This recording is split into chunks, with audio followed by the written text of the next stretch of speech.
Teman, kita lanjutkan pembahasan soal review ekonomi untuk bagian 8, sekarang di akuntansi dagang. Tadi soal teori dulu, nomor 18. Transaksi yang dicatat pada jurnal khusus pembelian. Jadi teman-teman, jurnal khusus di perusahaan dagang ada 4. Jurnal khusus pembelian, jurnal khusus penjualan, jurnal khusus penerimaan kas, dan juga jurnal khusus pengeluaran kas. Dan untuk transaksi di luar itu akan masuk ke dalam jurnal umum. Nah, jurnal khusus pembelian itu, teman-teman, jurnal yang mencatat eh, kegiatan pembelian perusahaan yang kredit. Jadi, kalau nggak dibayar secara tunai, atau kalau perusahaan beli, kemudian utang. Itu.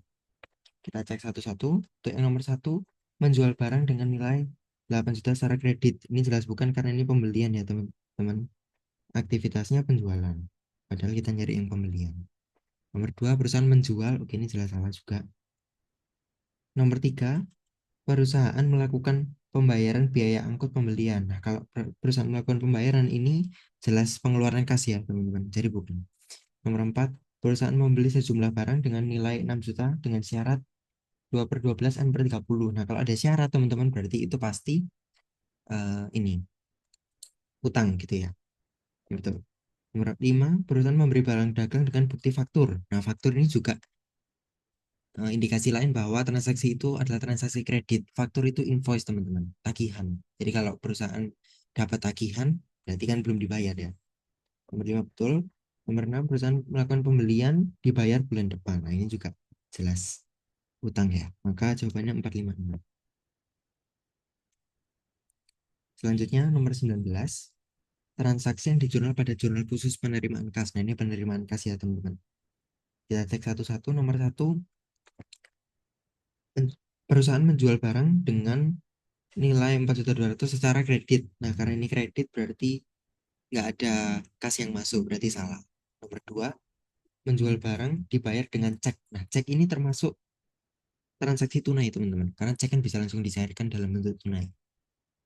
Nomor dua, betul. Nomor tiga, perusahaan memperoleh investasi dari pemilik sebagai modal berupa uang tunai. Nah, ini ada uang tunai yang masuk. Walaupun dia bukan penjualan, tapi dia tetap ada aliran kas yang masuk ya, teman-teman. Jadi tetap dimasukkan ke jurnal khusus penerimaan kas. Nanti pencatatannya akan ada di kolom serba-serbi. Lalu nomor 4, perusahaan menjual sejumlah barang dagang dengan nilai sekian secara tunai. Ini jelas betul. Nomor 5, perusahaan melakukan pembayaran. Kalau ada pembayaran jelas dia jurnal pengeluaran kas. Dan nomor 6, melakukan penjualan barang dagang dibayar bulan depan. Karena dibayar bulan depan, maka dia nggak ada kas yang masuk. Jawabannya adalah 2, 3, 4. Nih. Untuk nomor 35, PT Abadi membeli barang dari PT Anugrah sebesar 17 juta dengan syarat 3/5 N/30. Akan dicatat oleh PT Abadi di jurnal khusus apa? Ini PT Abadi membeli lalu ada syarat. Karena membeli ada syarat berarti dia membeli kredit, teman-teman. Membeli tapi ngutang, dia nggak bayar dulu, maka masuk ke jurnal pembeli. Kalau ini dibayarkan secara tunai, maka akan masuk di jurnal pengeluaran kas. Gitu. Untuk nomor 36, kita akan mencocokkan transaksi dari pernyataannya ke jurnal pembelian. Oke. Untuk tanggal 3, dibeli barang dagang dari PT Margahayu seharga 5 juta dengan syarat pembayaran 2/10 N/30. Oke. Dari tanggalnya, tanggal 3, keterangan PT Margahayu, betul ya, teman-teman? Ini betul. Pembelian di debit, oke, 5 juta. Karena ada syarat, berarti dia di kreditnya di utang dagang. Oke, nomor 3 betul. Tanggal 8, dibeli barang dagang dari CV Kelinci harga 3,5 cara tunai. Oke, tanggal 8, CV Kelinci betul, nominal 3.500.000 di pembelian, tapi kreditnya salah, teman-teman. Harusnya ini ada di eh, akun kas, bukan akun utang dagang. Karena dia membayar secara tunai. Ya. Oke. Lalu nomor 5, tanggal 15 April dibeli barang dari PD Mulyo. Oke, benar. Seharga 2 juta. Oke. Dibayar dengan syarat 1/10 dan 30. Oke, benar dia utang. Tanggal 18 diberi barang dagang dari PT Glati. Ininya benar. Harga 6 juta, oke, dibayar dengan cek. Nah, karena dia cek, dia masuk kas, teman-teman. Sama seperti yang sebelumnya. Cek itu langsung bisa langsung dicairkan, maka termasuk transaksi tunai. Tanggal 21 dibeli dari CV Merpati seharga 6 juta dengan faktur, karena faktur berarti masuk di utang dagang. Maka jawabannya 3821 yang B. Nih, kalau tanggal 8 dan 18 masuk jurnal pengeluaran kas gitu. Kemudian nomor 42 kita masih mencocokkan juga kali ini di sama di jurnal khusus pembelian gitu. Tapi kolomnya lebih lengkap ya. Kita cek satu-satu. Tanggal 5 dibeli dari Toko Wijaya. Nah, ini agak agak keliru ya teman-teman di sini Toko Jaya. Ini harusnya Wijaya. Oke. Tapi kita keep dulu teman-teman. Siapa tahu eh, ternyata jawabannya benar dan beda dikit ya. Oke. Kita ini kita keep dulu.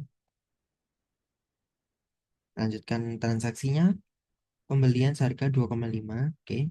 Pembelian barang dagang maka di kolom pembelian.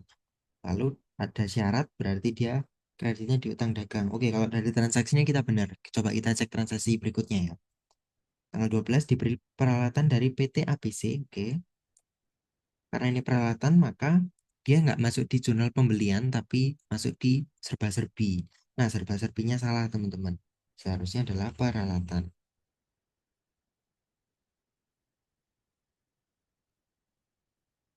Harusnya adalah peralatan ini diperhatikan, teman-teman, karena perlengkapan dan peralatan beda. Itu, oke.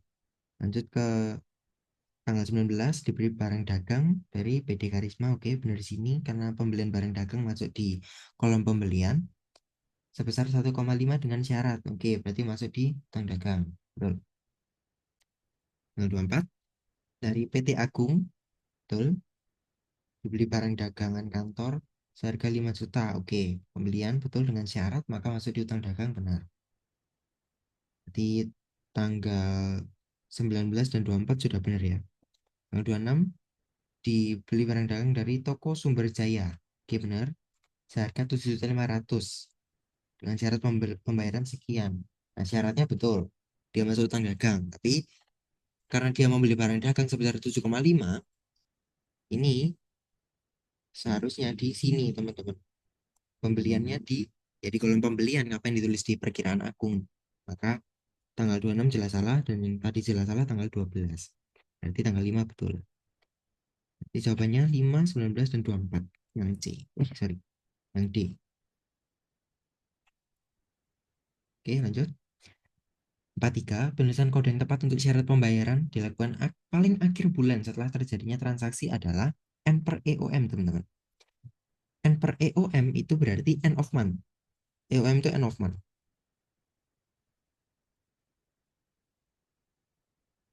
Sorry.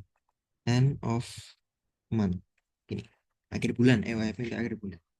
Jadi kalau transaksi, katakanlah sekarang ini tanggal 2 Maret. Kalau EOM berarti aku harus membayarnya maksimal 31 Maret. Gitu. Kalau N per 30 ini 30 hari setelah transaksi. Jadi kalau sekarang tanggal 2 Maret, aku harus membayar tanggal ya kira-kira sebulan berarti 2 April gitu. Kalau N N per 10 EUM berarti ini tadi 30 hari, kalau yang ini maksimal 10 hari setelah akhir bulan. Jadi 10 hari bulan berikutnya. Jadi kalau sekarang aku melakukan transaksi harus aku bayar tanggal 10 April. Kalau N per 15 EUM sama 15 hari setelah akhir bulan. Kalau dengan yang ini berarti sekarang tanggal 2 aku harus bayar 15 April gitu. Kalau yang bawah ini biasa jika dibayar dalam 10 hari ada potongan 5% gitu. Tapi maksimal dibayar dalam 40 hari. Gitu cara membaca notasi termin atau apa tenggat pembayaran gitu ya teman-teman. Lanjut nomor 44. mana yang termasuk di unsur-unsur laporan perubahan modal. Di laporan perubahan modal itu teman-teman ada modal awal. Modal awal ini akan ditambah dengan laba dikurangi dengan prive dan akan menghasilkan modal akhir. Nih. Nah, laba itu kan ini ya, pendapatan dikurangi beban. Jadi bisa jadi itu juga masuk. Tapi pendapatan sama beban ini sebenarnya harusnya masuk di laporan laba rugi. Tapi bisa jadi masuk di laporan perubahan modal karena dia secara langsung mempengaruhi laba dan mempengaruhi modal gitu ya. Oke, yang jelas tidak ada di laporan perubahan modal adalah akun harta dan akun utang. Itu nggak masuk di laporan perubahan modal. Gitu. Maka nomor 1, 2, 3 jelas salah. 1, 2, 3, 6 salah. Karena ini harta, ini utang, dan nomor 6 harta. Jadi jelas jawabannya 4 dan 5. Oke, lanjut. Udah kan ya? Oh iya. Lanjut 49. Toko Sahara membeli barang dagang 5 juta secara kredit dari Toko Rama. Jurnal yang dibuat Toko Sahara adalah, oke, Toko Sahara membeli secara kredit, berarti pembelian bertambah di debit, dan barang kredit berarti di kreditnya adalah utang. Gitu, sama yang B. Kalau dia melakukannya pembayarannya tunai, berarti yang A jawabannya. Gitu. Oke, lanjut nomor 70. Mana akun yang hanya terdapat dalam perusahaan dagang? Mana yang masuk perusahaan dagang?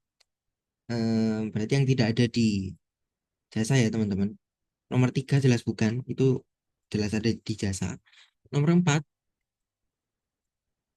nomor 4 ini bukan akun teman-teman, bukan akun, dia nama laporan. Nah nomor 5 ini benar, dia ada di perusahaan dagang tapi nggak ada di jasa. Nomor 1 juga. Nomor 2 dia juga bukan nama akun, dia bukti transaksi ya. Maka jawabannya 1 dan 5 yang A. Ini untuk nomor 70 kita lanjutkan ke, oke kita lanjut ke 60 teman-teman. Agak lompat nggak apa-apa. Dari transaksi ini mana yang masuk ke jurnal khusus penjualan? Ini kayaknya ada di soal tryout. Yang A, dijual tunai. Karena tunai, jelas dia masuk ke jurnal penerimaan kas atau jurnal kas masuk. Yang B, dijual barang dagang seharga 600.000 dengan syarat. Oke, ini masuk di jurnal penjualan teman-teman. Yang B. Kalau yang C, diterima pelunasan faktur. Kalau faktur itu dilunasi, berarti kan ada jurnal kas, ada kas yang masuk teman-teman. Maka masuk di jurnal penerimaan kas. Kalau D, dikirim nota kredit atas pengembalian barang dagang.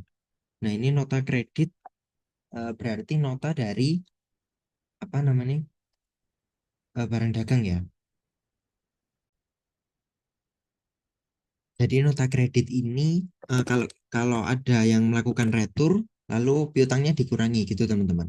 Jadi nota kredit ini menunjukkan bahwa transaksi yang terjadi itu bukan tunai.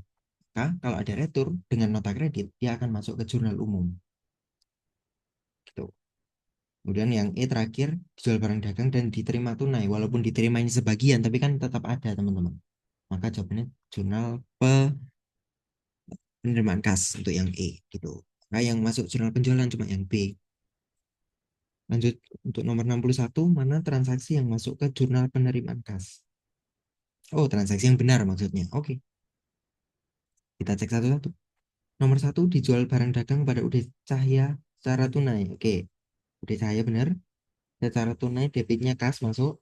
Oke, kreditnya adalah penjualan. Nomor 1 benar.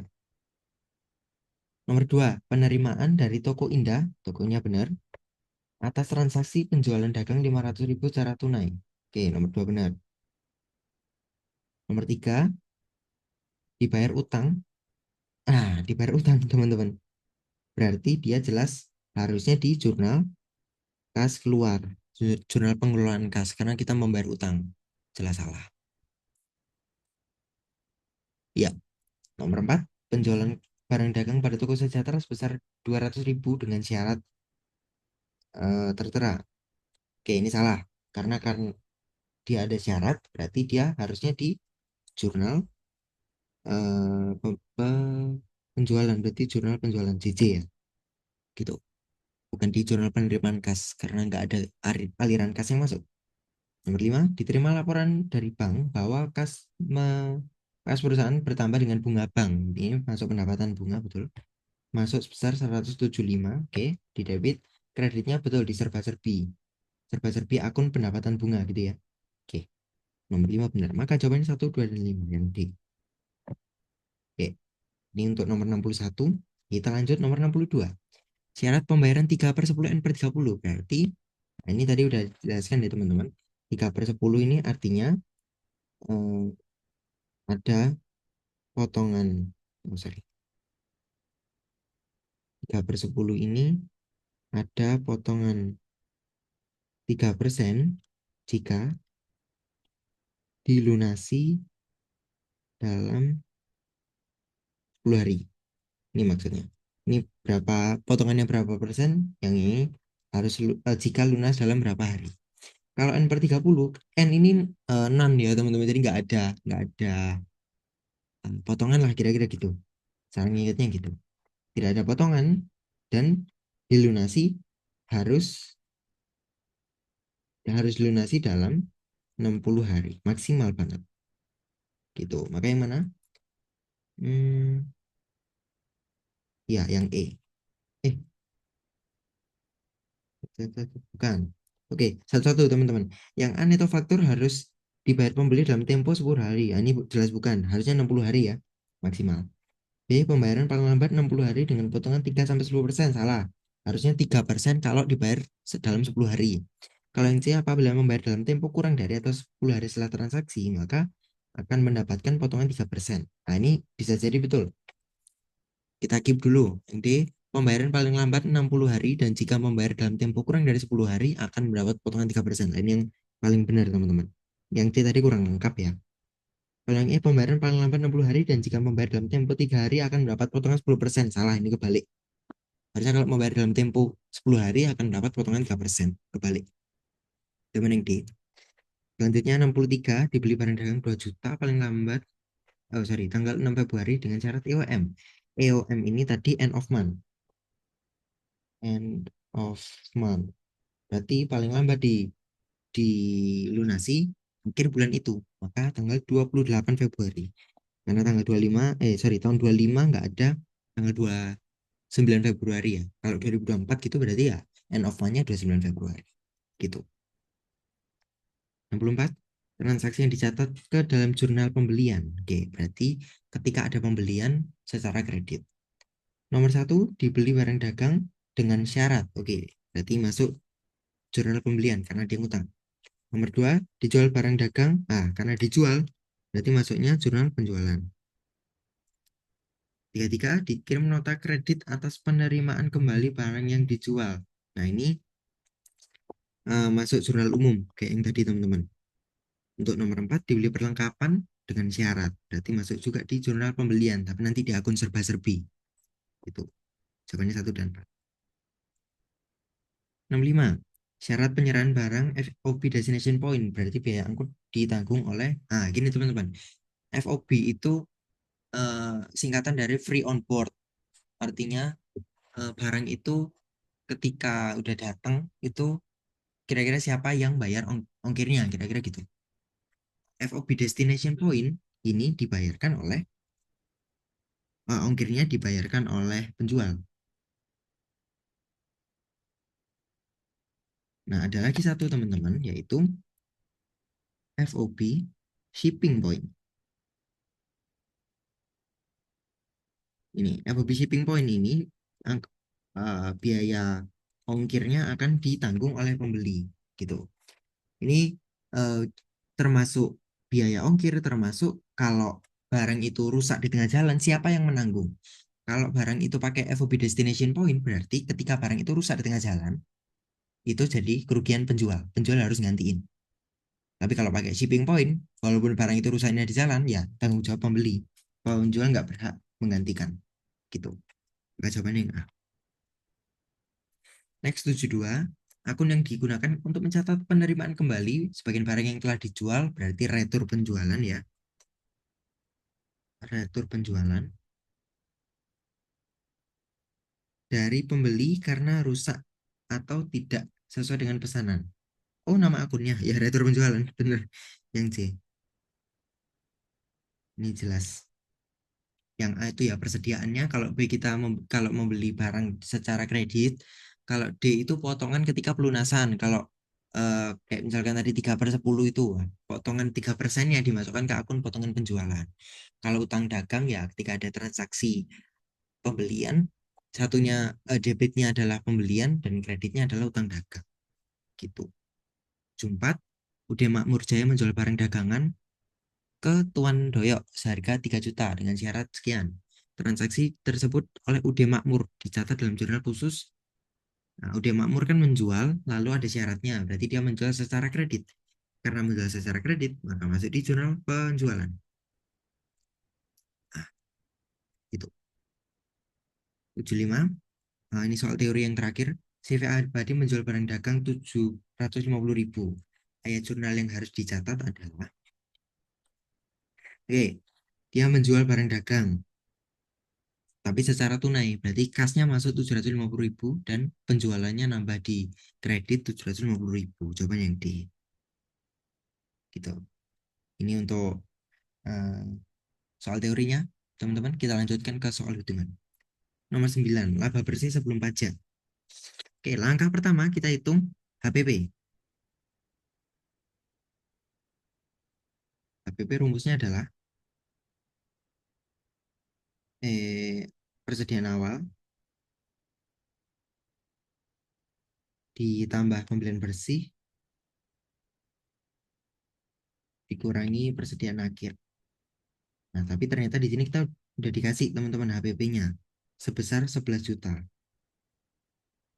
Oke, kemudian kalau udah ketemu HPP kita hitung laba kotor. Laba kotor ini sama dengan laba penjualan. Rumusnya adalah penjualan bersih dikurangi HPP. Nah, penjualan bersih ini penjualan dikurangi retur dikurangi potongan penjualan, teman-teman. Baru dikurangi HPP. Oke, kita hitung. Penjualannya adalah 30.500.000 dikurangi retur penjualannya 1,5 juta dikurangi potongan penjualan 2.500.000 baru dikurangi dengan 11 juta. Oke, kita hitung 30.500.000 dikurangi 1.500.000 dikurangi 2.500.000 hasilnya 26.500 kemudian itu dikurangi 11 juta hasilnya 15.500.000. Ini laba penjualan. Lalu kita hitung juga yang lainnya. Jadi kita selanjutnya akan cari laba operasional atau laba usaha. Laba usaha ini laba penjualan atau laba kotor kita kurangkan dengan beban-beban operasional atau beban-beban usaha. Oke, maka 15.500 tadi kita kurangkan dengan beban usahanya 1.500.000 maka hasilnya adalah 14 juta. Kemudian kita hitung eh, kita faktorkan yang di luar usaha ya teman-teman. Laba di luar usaha itu adalah pendapatan luar usaha dikurangi beban-beban di luar usaha. Usaha ya. Pendapatan di luar usaha ada 3 juta, beban di luar usaha ada berapa? 500.000. Oke, dia 2.500.000. Maka terakhir kali adalah laba laba bersih ini sebelum pajak ya. Itu laba usaha kita tambahkan dengan laba luar usaha. Berarti 14.000. ditambah 2.500 hasilnya 16.500 ya. Jawabannya yang C. Nah, kita cek teman-teman, apakah kita memakai semua akun yang disediakan atau enggak. Penjualan, oke kita udah pakai. Potongan penjualan kita pakai, retur penjualan kita pakai. Pembelian, pembelian kita nggak pakai di sini teman-teman, karena dia sudah fungsinya pembelian itu kan untuk menghitung HPP ya. Ini di sini. Pembelian bersih kan untuk menghitung HPP, maka kita nggak perlu menghitungkan lagi akun pembelian. Begitu juga dengan beban angkut pembelian. Ingat teman-teman, beban angkut pembelian ini kategorinya itu akun pembelian, bukan akun beban. Walaupun namanya beban ya, dia itu tetap dikategorikan anak dari akun pembelian. Gitu. Akun turunannya pembelian lah. Jadi dia nggak dihitung di sini. Dia nggak dihitung di situ teman-teman. Karena dia udah masuk ke hitungan pembelian bersih. Jadi kalau kita hitung lagi di situ, nanti kita malah double counting ya. Gitu. Oke, beban usaha kita udah pakai, pendapatan luar usaha dan beban luar usaha sudah, harga pokok penjualan kita udah pakai, dan pajak pembelian kita nggak pakai karena yang ditanya adalah laba bersih sebelum pajak. Gitu. Oke, sama yang sih. Lanjut, kita diminta menghitung besarnya pembelian. Di sini diketahui persediaan awal, beban angkut pembelian, retur pembelian, dan potongan pembelian. Oke, ini kita bisa menggunakan rumus HPP yang tadi teman-teman. HPP itu kan persediaan awal ditambah pembelian bersih dikurangi persediaan akhir. Maka HPP sama dengan persediaan awal ditambah pembelian bersih itu kan rumusnya pembelian dikurangi retur pembelian dikurangi potongan pembelian, kita geser, ditambah beban angkut pembelian gitu. Ini pembelian bersih teman-teman, baru dikurangi persediaan akhir. Nih, ini pembelian bersih itu ini. Oke, kemudian kita masukkan aja nomor-nomornya, angka-angkanya. HPP-nya 12.600 sama dengan persediaan awalnya 3 juta. Pembeliannya kita nggak tahu, kita kasih P gitu ya. Retur pembelian itu 1 juta. Potongan pembeliannya 800.000. Beban angkut pembelian 400.000. Nah, di sini sebenarnya informasinya kurang lengkap ya teman-teman, karena nggak ada persediaan akhir. Jadi kalau itu kita asumsikan persediaan akhirnya 0. Oke, berarti 12.600 kita jumlahkan nominalnya 3 juta dikurangi 1 juta dikurangi 800 ditambah 400 dikurangi 0 berarti 1.600 tambah pembelian.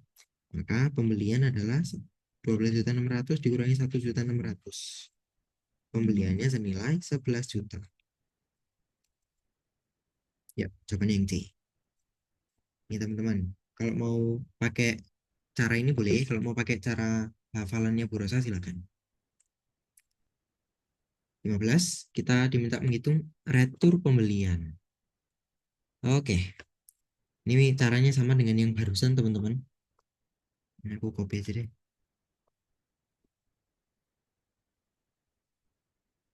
Sorry.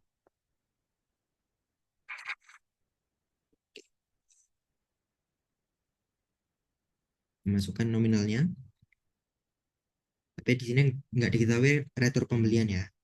Oke, HPP 19 juta, persediaan awal 10 juta, pembeliannya 15 juta, retur pembeliannya, oh, ini yang kita nggak tahu, R ya, katakan R. Potongan pembelian 1 juta, beban angkut pembelian 2 juta, persediaan akhir 5 juta. Oke, yang di sebelah kanan kita jumlahkan dulu nominalnya, 10 juta ditambah 15 juta dikurangi 1 juta ditambah 2 juta dikurangi 5 juta. 21 juta dikurangi R. Nih, oke. Berarti min R sama dengan 19 juta dikurangi 21 juta. Min R hasilnya adalah 2 juta. Maka R atau retur pembelian nilainya adalah 2 juta. Min R minus 2 juta, teman-teman. Maka R-nya 2 juta. Jawabannya yang A. Kalau ada waktu, boleh silakan dicek. Ini dimasukkan ke rumus HPP yang awal apakah ketemu hasilnya. Gitu ya. Oke, lanjut. Nomor 22. Jurnal yang akan dicatat oleh CV Anggrek. Tanggal 3 September. Oke. Transaksinya tanggal 3 September, Tuan Gani membeli barang dagang dari CV Anggrek seharga 10 juta. Oke. Dia membeli, oh sorry, CV Anggrek. Kita melihat dari CV Anggrek, teman-teman. Karena Tuan Gani membeli dari CV Anggrek, maka CV Anggreknya yang menjual, ya kan? CV Anggrek menjual seharga 10 juta dengan syarat sekian. Tanggal 3 September, oke. Berarti CV Anggrek karena menjual secara kredit, di debitnya adalah piutang dagang dan di kreditnya adalah kas sebesar 10 juta. Ini. Nah, ini jelas ya. Hati-hati karena kita mencatatnya dari sudut pandang CV Anggrek. Di sini CV Anggrek menjual kepada Tuan Gani dengan syarat. Berarti debitnya adalah, oh sorry, kok ini tuh? Ini namanya nggak ada jawabannya, teman-teman. Seharusnya debitnya betul piutang dagang. Kreditnya penjualan, teman-teman. Ya nggak? Karena dia melakukan penjualan secara kredit, kan berarti piutangnya jelas bertambah. Nah, tapi juga penjualannya kan bertambah. Jadi harusnya yang dikredit adalah penjualan. Tuh, maka jawabannya piutang dagang di debit, lalu penjualan di kredit sebesar 10 juta rupiah. Nih, teman-teman, ini jawabannya nggak ada di pilihan ya. Lanjut, 23. Apabila Tuan Gani melunasi utangnya pada tanggal 10 September, jurnal yang dicatat oleh Tuan Gani adalah, oke, ini kita sekarang dari sudut pandang Tuan Gani. Dia membayar tanggal 10 September. Di sini transaksinya tinggal September, syaratnya 2 per 10, berarti kan masih belum 10 hari ya teman-teman. Berarti dia akan dapat potongan. Oke, potongannya 2%. 2% dari 10 juta itu adalah 200.000. Berarti dia membayarnya hanya dengan kas senilai 9,8, sedangkan sisanya berupa potongan. Potongannya di debit atau di kredit. Kalau potongan pembelian ini harusnya teman-teman, nah ini juga hati-hati ya. Kita melihat dari sudut pandang Tuan Gani, maka kasnya berkurang 9.800.000, potongan pembeliannya 2 juta juga, sorry, 200.000, tapi di kredit. Karena dia potongan pembelian, bukan penjualan, sorry. Dia potongan pembelian. Dari sudut pandang Tuan Gani. Jawabannya yang C. Ini kayaknya cukup jelas ya, teman-teman. Kita lanjut. 24. CV Anggrek menerima pelunasan dari Tuan Gani tanggal 15 September. Nah, sekarang tanggalnya 15 September, teman-teman. Kan berarti udah lewat dari masa diskon ya, tapi masih dalam tenggat waktunya. Berarti CV Anggrek menjurnalkannya gimana? Berarti kas yang diterima CV Anggrek ya senilai 10 juta karena kan nggak ada potongan. Kemudian piutang dagang CV Anggrek berkurang 10 juta. Piutangnya Tuan Gani. Gitu. Berarti jawabannya yang E. Lanjut nomor 36. Kita diminta menghitung penjualan bersih. Penjualan bersih nominal. Rumusnya adalah penjualan bersih itu penjualan dikurangi retur penjualan dikurangi potongan penjualan. Ini. Penjualan itu 5 juta, retur penjualannya 500.000, potongan penjualannya 800.000. Maka jawabannya adalah 3 juta, 5 juta, 3 juta, 700, teman-teman. Nih, yang D. Ini untuk nomor 36. Lanjut, 37. Apabila barang dagang dijual dengan harga 300.000 dengan syarat 2 per 10 per 30, jumlah nilai potongan yang akan diterima dalam masa potongan. Jadi 2% dari 300.000, teman-teman. 2% dari 300.000 itu adalah 6.000 rupiah yang C. Potongannya sekian. Berarti kan nanti nilai utangnya hanya tinggal, sorry, nilai piutangnya tinggal 296.000 gitu. Ya, tuh. Itu yang terakhir teman-teman ternyata untuk apa soal hitungan dagang. Oke, berarti sampai sini dulu teman-teman pembahasan kita tentang soal-soal ekonomi. Selamat mempersiapkan USP. Good luck, semoga bisa langsung tuntas dan mendapat hasil yang terbaik. Selamat mempersiapkan diri. Semangat.